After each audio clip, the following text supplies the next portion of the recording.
ప్రభువునందు ప్రియ దేవుని బిడ్డలారా, నేటి వాక్య ధ్యానం కొరకు సహకారాన్ని ఇస్తున్న కుటుంబం ఏసే పరిష్కారం ప్రొడ్యూసర్ గారు రెవరెండ్ కారుపాటి జెర్మియా స్వామిదాస్ సరోజిని గారు, మా సోదరుడు కారుపాటి సుధాకర్ గారు జ్ఞాపకార్థం ఈ ఎపిసోడ్కు సహకారాన్ని ఇస్తున్నారు. 2007 సంవత్సరం ఏప్రిల్ 16వ తారీఖున ప్రభువునందు నిద్రించాడు కారుపాటి సుధాకర్ గారు.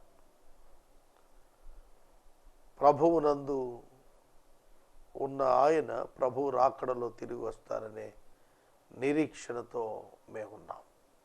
మా కుటుంబ ఆదరణ కొరకు ప్రార్థించండి. ప్రార్థన చేద్దాం. తలలు వంచండి.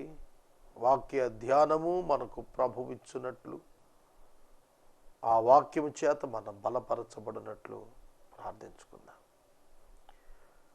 మమ్మలను మిక్కిలిగా ప్రేమిస్తోన్న మా ప్రియ పరలోకపు తండ్రి, మీ పరిశుద్ధ గణనామమునకు కృతజ్ఞతలు అర్పిస్తున్నాము. నేటి వాక్య ధ్యానము మాకు దీవెనకరముగా ప్రసాదించమని అడుగుతున్నాము. మీ దాసుడు కారుపాటి సుధాకర్ గారిని మీ సన్నిధికి తీసుకుని 9 సంవత్సరాలు పూర్తయ్యాయి ప్రభు. ఈ 9 సంవత్సరాలు మా కుటుంబాన్ని మీరు కాపాడినందుకు కృతజ్ఞతలు. మా తల్లిదండ్రులు స్వామిదాసు గారు, సరోజిని గారికై వందనాలు. ఏసే పరిష్కారాన్ని నడిపిస్తున్న ఈ బిడ్డలను దీవించమని ప్రార్థిస్తున్నాం. మీ దాసురాలు అమ్మకు పరిపూర్ణ ఆరోగ్యం ప్రసాదించండి. నేటి వాక్య ధ్యానము ద్వారా మాతో మాట్లాడండి. రక్షకుడైన యేసు నామమున ప్రార్థిస్తున్నాము తండ్రి, ఆమెన్. ప్రభువునందు ప్రియ దేవుని బిడ్డలారా, దయచేసి మీ పరిశుద్ధ బైబిల్ గ్రంథాన్ని తెరిచి మత్తయి సువార్త 4వ అధ్యాయం 3వ వచనము నుండి వాక్యాన్ని గమనించమని నేను మనవి చేస్తున్నాను. మత్తయి సువార్త 4వ అధ్యాయం నిన్న ప్రారంభించాం. శోధన, దేవుని సంకల్పం, ఈ విషయాలు మాట్లాడుకున్నాం. 3వ వచనములో ఆ శోధకుడు ఆయన యొద్దకు వచ్చెను అని వ్రాసింది. చాలా జాగ్రత్తగా మీరు గమనించాల్సింది ఏమిటంటే, ఆ శోధకుడు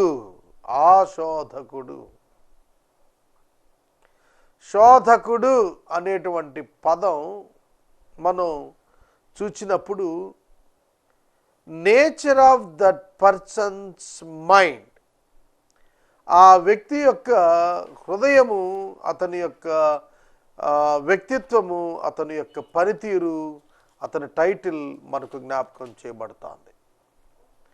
4వ అధ్యాయం 3వ వచనం ఇంగ్లీష్లో నేను చదువుతాను ఒకసారి. And the tempter came and said to him, అపవాది చేత శోధించబడుటకు అని మొదటి వచనంలో ఉంది. 3వ వచనంలో ఏమని ఉండాలి? అపవాది వచ్చి అని ఉండాలి. కానీ అపవాది వచ్చి అని రాయకుండా అపవాది యొక్క స్వభావాన్ని వర్ణిస్తూ ఆ శోధకుడు, దట్ టెంప్టర్. ఒక్కసారి ఆగుదాం. మనకు కూడా చాలా శోధనలు కలుగుతూ ఉంటాయి. External and internal temptations, external temptations, internal. బహిరంగంగా అంతర్గతంగా కలుగు శోధనలు, అంతరంగంలో కలిగేటువంటి శోధనలు. చాలా జాగ్రత్తగా చూడాలి. వెలుపట నుండి వచ్చు శోధన, లోపటి నుండి బయటకు వెళ్ళి శోధన. ఉదాహరణగా మనం బైబిల్లో చూస్తున్నప్పుడు 2 ఇన్సిడెంట్స్ చెబుతాను. నేను చాలా డీటెయిల్డ్గా వెళ్తాను, మీకు వివరంగానే చెబుతాను, వినండి. పొతీఫరు భార్య యోసేపును శోధించింది. External temptation. పొతీఫరు భార్య శోధించింది యోసేపును. దావీదు బెత్షెబాను చూచి మోహించి అంతరంగములో శోధించబడిన వాడే ఆమెతో వ్యభిచారం చేశాడు. It is internal temptation. అర్థమవుతుందా? కనుక మనకు కొన్ని సందర్భాల్లో బయట నుండి శోధన వస్తుంది, కొన్ని సందర్భాల్లో లోపట నుండి వెలుపటకు శోధన బయటకు వస్తుంది. But the place of temptation and the war place of temptation is the human heart. You should not forget this. దీన్ని మర్చిపోకూడదు. మన హృదయం గొప్ప శోధన రణరంగం. కనుక మనకు కూడా ఒకసారి నేను చెబుతానండి, లంచం ఇచ్చి శోధిస్తాడు పాపం చేయమని. లంచం తీసుకొని సంపాదించు అని లోపల నుండి శోధన. కనుక టెంప్టేషన్ అనేది దేన్ని బట్టి వస్తుందంటే need based and desired based. అర్థమవుతుందా? అవసరం ఉన్న దాని మీదే శోధన తెస్తాడు సాతానుడు, అవసరం లేని దాంతో శోధించడు. కాళ్ళు లేని వాడికి బూట్లు చూపించి శోధించడు. అనారోగ్యంతో ఉన్నవాడికి ఆహారం చూపి శోధించడు. ఆకలితో ఉన్నవాడికి ఆహారం చూపిస్తాడు. అర్థమవుతుందా? Very wise person. అందుకే వాడి పేరు టెంప్టర్, శోధకుడు అని పేరు పెట్టారు. He knows how to tempt you and others. ఇతరులను నిన్ను ఎట్ట శోధించాలో ఈజ్ ద ఎక్స్పర్ట్, వాడికి తెలుసు. అందుకే వాడి పేరే టెంప్టర్, శోధకుడు. అర్థమవుతుందా? కనుక ఆ శోధకుడు ఆయన యొద్దకు వచ్చెను. ఇక్కడ మనం గుర్తించాల్సింది, హూ ఈజ్ దట్ పర్సన్? ఆయన ఎవరు, ఎందుకు వచ్చాడు, అక్కడికి ఎందుకు వచ్చాడు, అప్పుడే ఎందుకు వచ్చాడు, ఇవన్నీ కూడా మనం ఆలోచన చేయాలి. అర్థమవుతుందా? శోధకుడు ఎంచుకున్న సందర్భం ఏమిటి, లేకపోతే పరిస్థితులు ఏమిటి, సిచ్యుయేషన్ ఏమిటంటే యేసు బహుగా ఆకలిగొని ఉన్నాడు. This is the time for temptation అనుకున్నాడు సాతానుడు. అర్థం తీసుకుంటున్నారా? వాడు పడగొట్టడానికి ప్రయత్నించే ప్రక్రియలో సావకాశం కొరకు ఎదురు చూస్తుంటాడు. జాగ్రత్త. ఊరికే అటాక్ చేయడు. ఖచ్చితంగా పని అవుద్ది అనుకున్నప్పుడు అటాక్ చేస్తాడు. తెలిసిన ప్రాపర్ కండిషన్స్ వచ్చాయి, ఇక పడుతుంది ఇక్కడ వేట అనుకున్నప్పుడు వేటాడతాడు. అందుకని వాడిని వేట కాని ఉరి అని మాట్లాడాడు. వేటగాడు ఉరి వేస్తే ఆదమరిచి ఉన్న జంతువు అందులో పడిపోతుంది, మెళుకోలేదు పడిపోతుంది. తెలుసుకోండి. కనుక శోధకుడు ఆయన యొద్దకు వచ్చాడు. ఆయన యొద్దకు ఎందుకు వచ్చాడు అంటే ఆయన ఆకలితున్నాడు, ఆయన శోధించడానికి ఇది రైట్ టైం అని తెలుసుకున్నాడు, ఆయన దగ్గరికి వచ్చాడు. ఇక్కడ 3 శోధనలు వచ్చాయి యేసు ప్రభువుకి. ఈ 3 శోధనలు కూడా 3 విధాలైన అంశాల మీద శోధించబడ్డాడు. ఒకటి శరీరాశ, నేత్రాశ, జీవపు డంబం. నేత్రాశ, శరీరాశ, జీవపు డంబం. కనుక ప్రభువు ఆకలితో ఉన్నప్పుడు, శరీరం ఆహారాన్ని కోరుకుంటున్నప్పుడు, శరీరం ఆహారం కొరకు ఆశపడుతున్నప్పుడు, తృష్ణగొని ఉన్నప్పుడు ఈ ప్రశ్నతో సంధిస్తున్నాడు. సాతానుడు ఎంత ఇంటెలిజెంట్ అంటే యేసుక్రీస్తు ఏం చేయగలడో వాడికి తెలుసు. యేసుక్రీస్తు ప్రభు ఎవరో తెలుసు, యేసుక్రీస్తు ప్రభు ఏం చేయగలడో తెలిసి వాడు శోధన చేయటానికి వచ్చాడు. ఇంకోటి కూడా తెలుసు, పడిపోడని తెలిసి కూడా శోధిస్తున్నాడు. సామాన్యుడు కాదు సాతానుడు. సోదరుడా, సోదరి, యేసుక్రీస్తు ప్రభువు శక్తిమంతుడు. దేవుని కుమారుడు, ఆయన సృష్టికర్త. సాతాను మాటలన్నా మనం అవిశ్వాసులు జాగ్రత్తగా పరిశీలిస్తే వాళ్ళకు అర్థమైపోతుంది యేసుక్రీస్తే సృష్టికర్తని. మొదటి శోధనలోని మొదటి మాటలోనే నీవు దేవుని కుమారుడు అయితే అంటే నీవు దేవుడు అయితే అనే అర్థం. ఈ రాళ్ళు రొట్టెలగునట్లు ఆజ్ఞాపించమన్నాడు. కనుక ఇక్కడ టెస్ట్ ఏం పెడుతున్నాడు యేసుక్రీస్తు కంటే, prove that you are the son of God. నువ్వు దేవుని కుమారుడు అయితే ఎవరికి ప్రూవ్ చేయాలి? ఎవరికి రుజువు చేయాలి? యేసుక్రీస్తు ఆకలి తీర్చుకోవటానికి నీ అధికారాన్ని వినియోగించు. నువ్వు సృష్టికర్తవు కదా. ఈ శోధకుడు విధానం మీరు బైబిల్ అంతా గమనిస్తే విజయవంతమైన క్రైస్తవ జీవితం గడుపుతారు. పక్కనే ఉన్న మనుషుల్లోంచి నిత్యం మాట్లాడేస్తూనే ఉంటాడు వాడు. నాకు చాలా ఎక్స్పీరియన్సెస్ ఉన్నాయి ఇట్లాంటివి. నేను గద్దించినప్పుడు వాళ్ళని అనుకున్నారు, వాళ్ళని కాదు, వాళ్ళలో ఉన్న సాతాను అని తర్వాత అర్థమవుతుంది వాళ్ళకి. యేసు కూడా పేతురు విషయంలో సాతాను వెనక్కి పొమ్మన్నప్పుడు పేతురుని కాదు, పేతురుని సాతాను తిట్టలేదు ప్రభు, అతనిలో ఉన్న సాతాను బయటికి పొమ్మన్నాడు. ఆ నేచర్ ఎనిమిని బయటికి పొమ్మన్నాడు. అర్థమవుతుందా? కనుక ప్రభు అయిన యేసుక్రీస్తు వారు రాళ్లను రొట్టెలుగా చేసుకొని తినగలిగిన సామర్థ్యం గలవాడు కాబట్టే ఆ శోధన తీసుకొచ్చాడు. అంటే ఎబిలిటీ మీదే టెస్ట్ ఉంటుంది, ఎబిలిటీ మీదే టెంప్టేషన్ ఉంటుంది. తెలిసిన ఎబిలిటీ లేనివాడికి ఏం టెంప్టేషన్ ఉంటుంది? తినలేనివాడికి మామిడికాయ పళ్ళు ఏం పెడతాడు? పెట్టడం. తినగలిగిన వాడు తినకూడదు అనుకున్నప్పుడు టెస్ట్ మామిడి పళ్ళు పెట్టి తినమంటాడు. కనుక ఇక్కడ నువ్వు దేవుని కుమారుడు అయితే పరీక్ష ఏమిటంటే నీ ఆకలి తీర్చుకో అని చెబుతున్నట్టుగా కనబడుతూ, అంటే మేలైన సలహా ఇస్తున్నట్లుగా చెబుతూ తప్పు విధానములో దాన్ని సాధించమని చెబుతున్నాడు. Jesus condemned that. నీవు దేవుని కుమారుడు అయితే ఈ రాళ్ళు రొట్టెలగునట్లు ఆజ్ఞాపించు. నీకు తెలీదా సాతానా, నీకు తెలీదా నేను దేవుని కుమారుడని అని ఒక మాట అంటే చెల్లిపోద్ది కదా. అలా అనలేదు ప్రభు. తన సొంత మాట వినియోగించలేదు యేసు, ఇక్కడ లేఖనాన్ని వినియోగించాడు.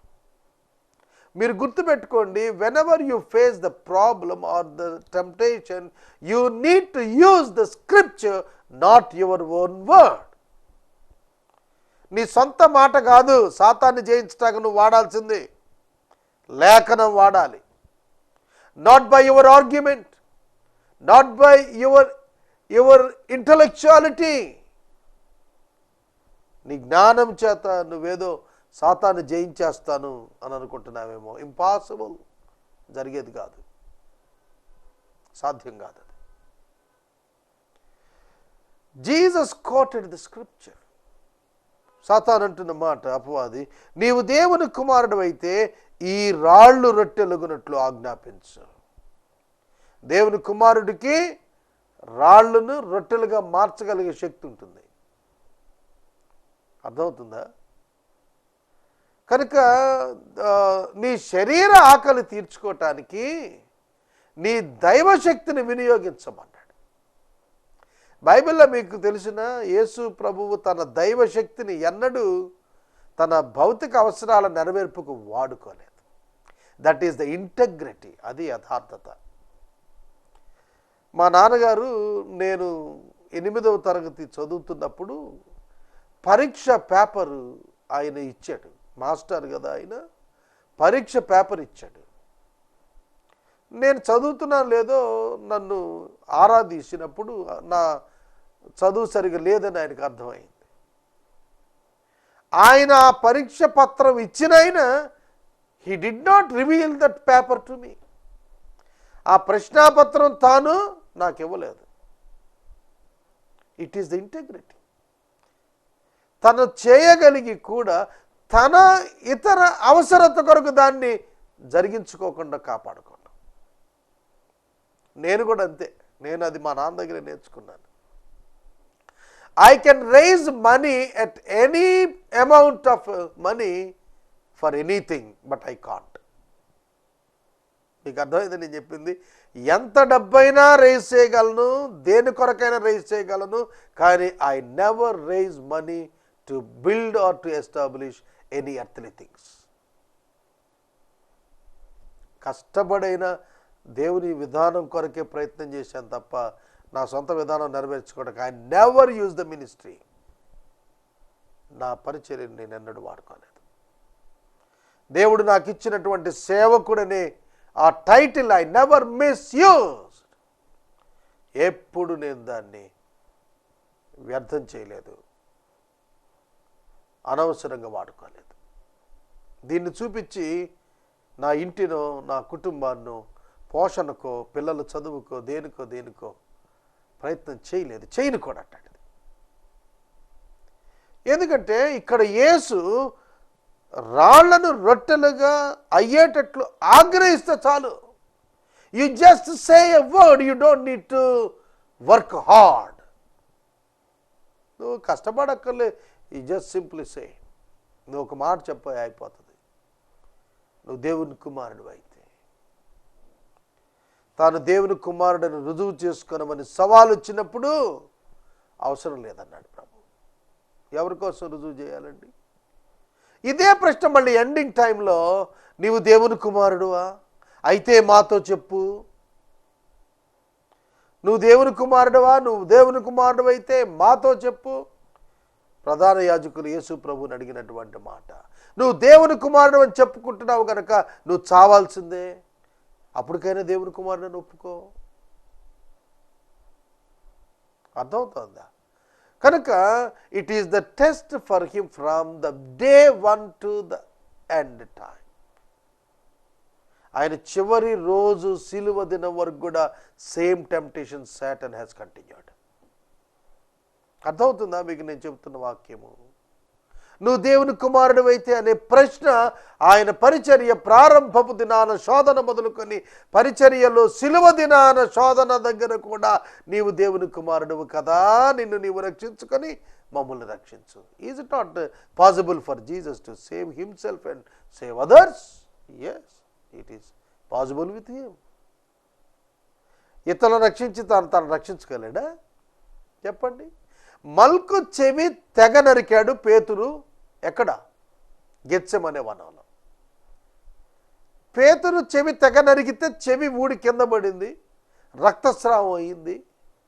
ఆ చెవిని యేసు తిరిగి అతికించినట్టుగా మనం విజువల్స్లో చూసాం, మీడియా విజువల్స్లో. యేసు తిరిగి అతికించాడు.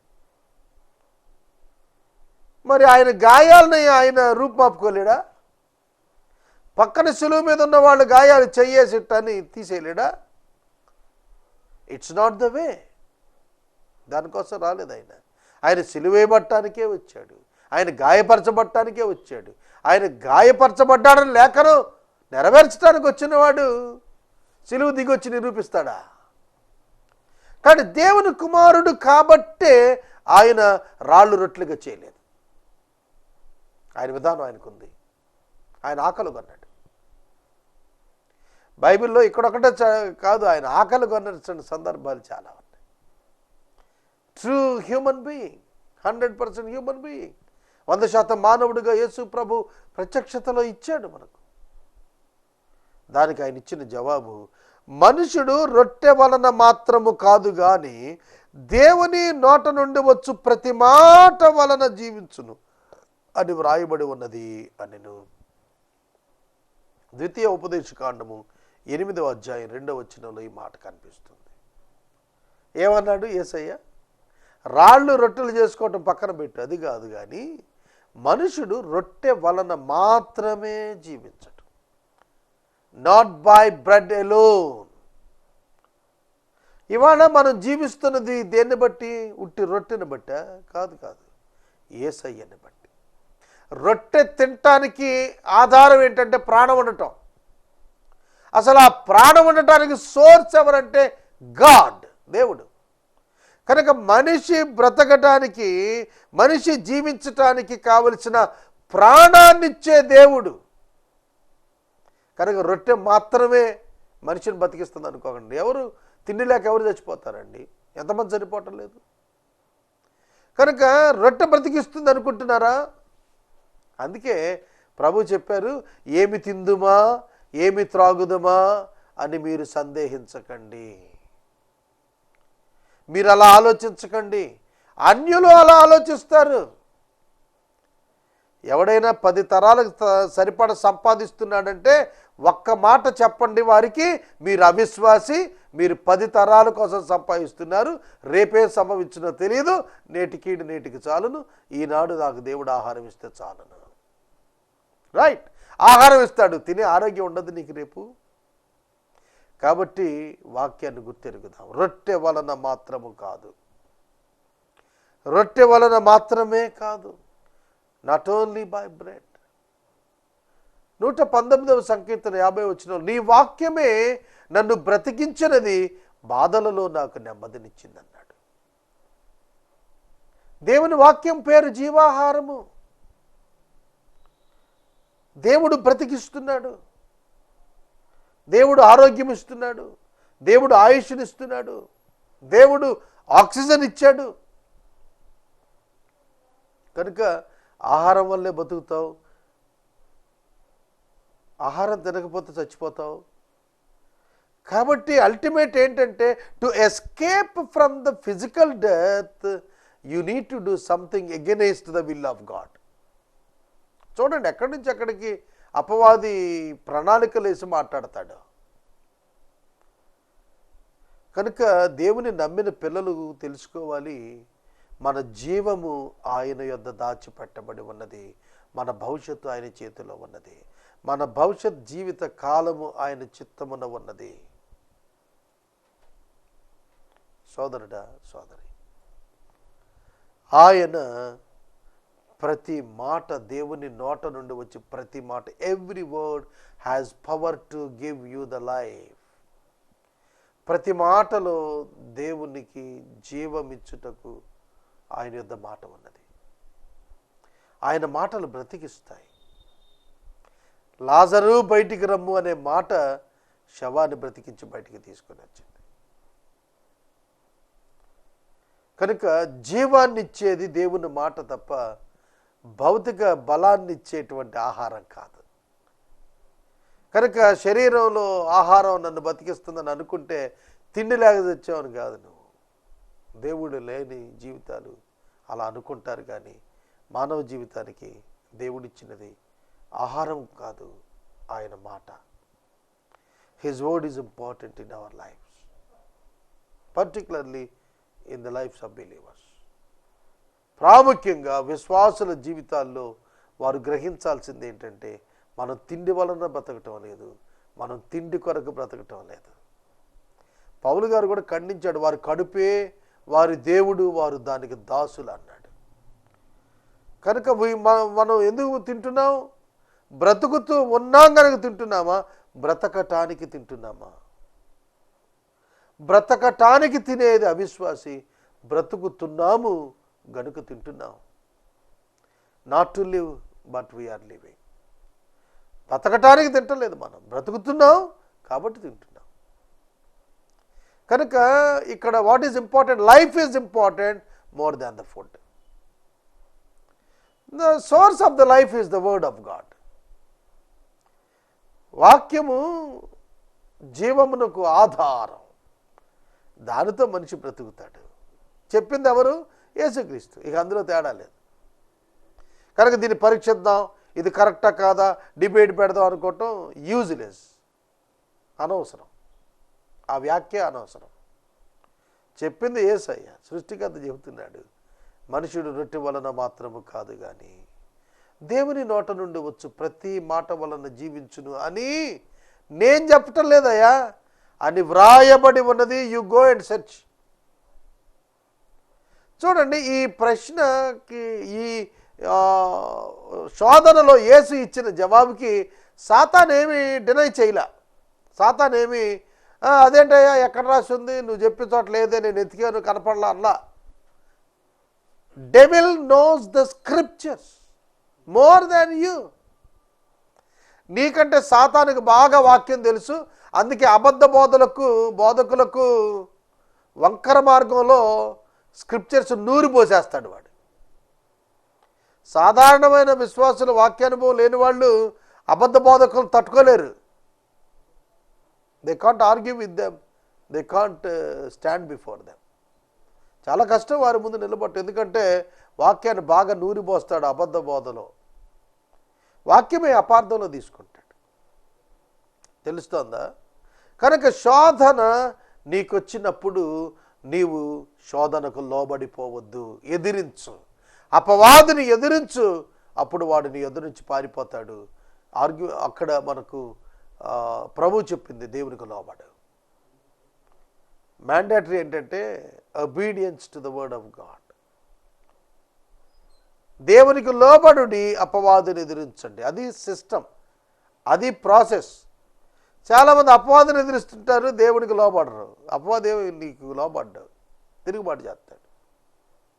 కనుక మొదట నువ్వు చేయాల్సింది దేవునికి లోబడాలి, తర్వాత అపవాదిని ఎదిరించాలి. అందుకని మొదట వాక్యానికి లోబడ్డాడు.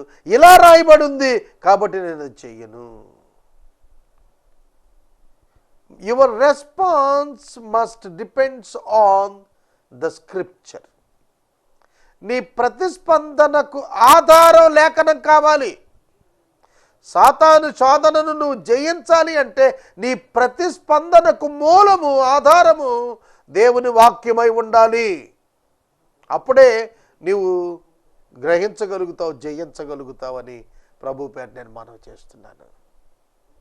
అయితే విచిత్రం ఏంటంటే ఇక్కడ శోధకుడు మారు మాట్లాడుకోకుండా రెండవ శోధనకు వెళ్ళిపోతున్నాడు తప్ప దాని విషయం మాట్లాడలేదు.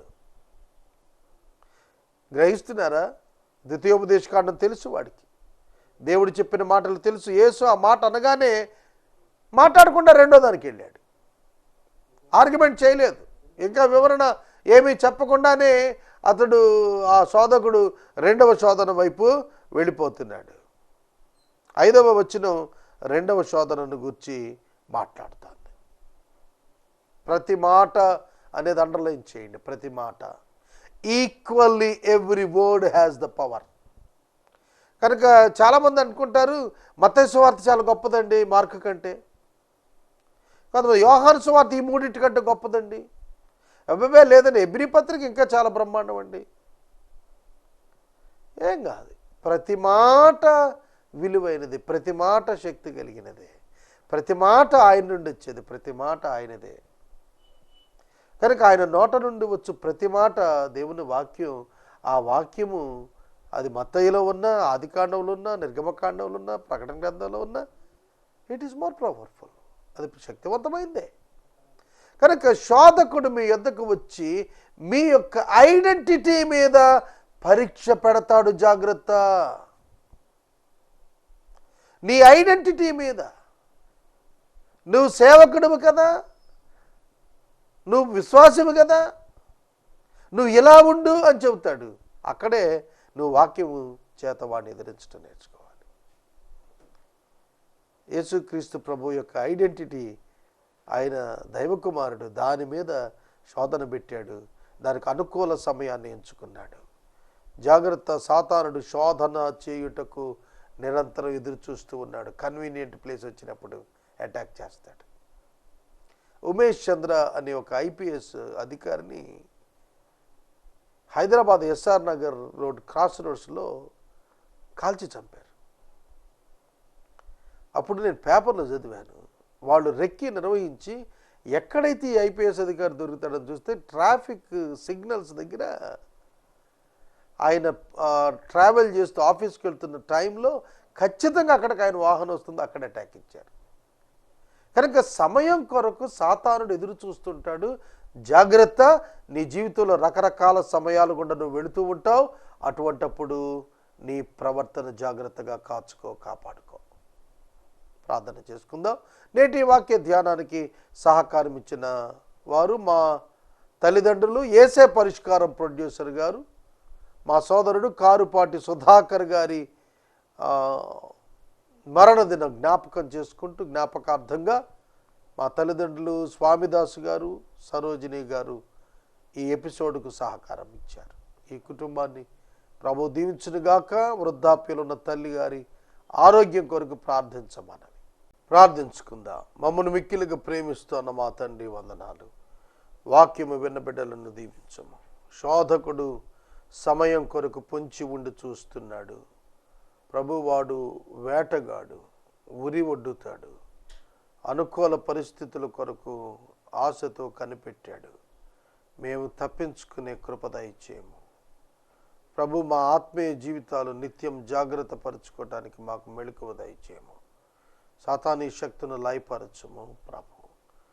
ఎపిసోడ్ సహకారం ఇచ్చిన మీ దాసులు స్వామిదాసు గారిని, సరోజిని గారిని దీవించండి. సుధాకర్ని మీ సన్నిధికి తీసుకుని 9 సంవత్సరాలు మమ్మల్ని అందరినీ సంరక్షించినందుకు వందనాలు చెల్లిస్తూ యేసు నామమున ప్రార్థిస్తున్నాము తండ్రి, ఆమేన్. తండ్రి అనే దేవుని ప్రేమ, కుమారుడిని యేసయ్య కృప, పరిశుద్ధాత్మని అన్యోన్య సహవాసం సదా మనకు తోడైనను గాక, ఆమేన్.